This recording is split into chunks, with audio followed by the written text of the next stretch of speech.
Everyone, Jeff here. Hope you guys have had a great weekend. We have at the Vaughn House. Tonight, I'm going to be reading from Mark 9, and starting with verse 14, and it's going to be quite a bit of reading, but just bear with me. And it says, when they returned to the other disciples, they saw a large crowd surrounding them, and some teachers of religious law were arguing with them. When the crowd saw Jesus, they were overwhelmed with awe, and they ran to greet him. "What is all this arguing about?" Jesus asked. One of the men in the crowd spoke up and said, "Teacher, I brought my son so you could heal him. He is possessed by an evil spirit and won't let him talk. And whenever the spirit seizes him, it throws him violently to the ground. Then he foams at the mouth and grinds his teeth and becomes rigid. So I asked your disciples to cast out the evil spirit, but they couldn't do it." Jesus said to them, "You faithless people, how long must I be with you? How long must I put up with you? Bring the boy to me." So they brought the boy.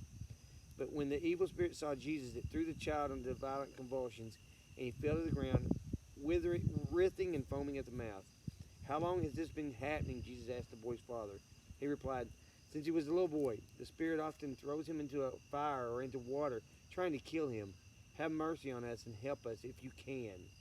Did you hear that? If you can. "What do you mean, if I can?" Jesus asked. "Anything is possible if a person believes." The father instantly cried out, I do believe, but help me overcome my unbelief." When Jesus saw the crowd of the onlookers was growing, he rebuked the evil spirit. "Listen, you spirit that makes this boy unable to hear and speak," he said, "I command you, come out of this child and never enter him again." Then the spirit screamed and threw the boy into a violent convulsion and left him. The boy appeared to be dead. A murmur ran through the crowd as people said, "He's dead." But Jesus took him by the hand and helped him to his feet, and he stood up. Afterward, when Jesus was alone in the house with the disciples, they asked him, "Why couldn't we cast out that evil spirit?" And Jesus replied, This kind can be cast out only by prayer." All right?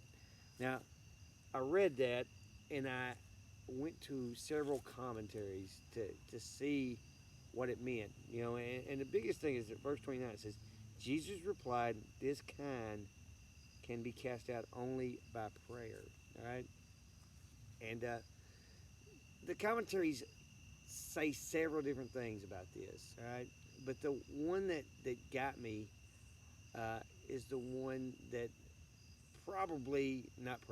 that I do need to work on the most. And that is, I need to work on my prayer life, right? And that's what Jesus was telling the disciples, right? He was basically telling the disciples, hey, you guys need to pray, right? How many times did Jesus tell the disciples, "Oh, ye of little faith," or, you faithless people, right? Where does faith come from? Faith comes from spending time with Jesus, spending time with God in prayer, right? Bible study, extremely important. But let me tell you what, I think we all overlook our prayer time, right? And if you don't spend time in prayer with the Father, right, then it is extremely hard to maintain that level of faith. And Jesus knew, hey, I'm going to be leaving these guys soon.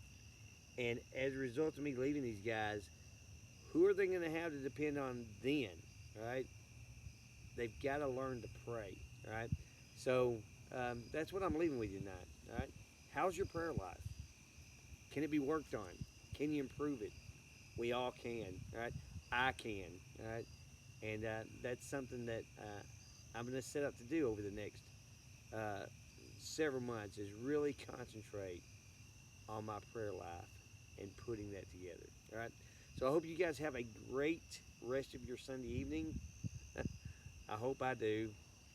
Hope the Cowboys can do something tonight. All right. So you guys have a great rest of your evening, and I'll see a lot of you guys first thing in the morning.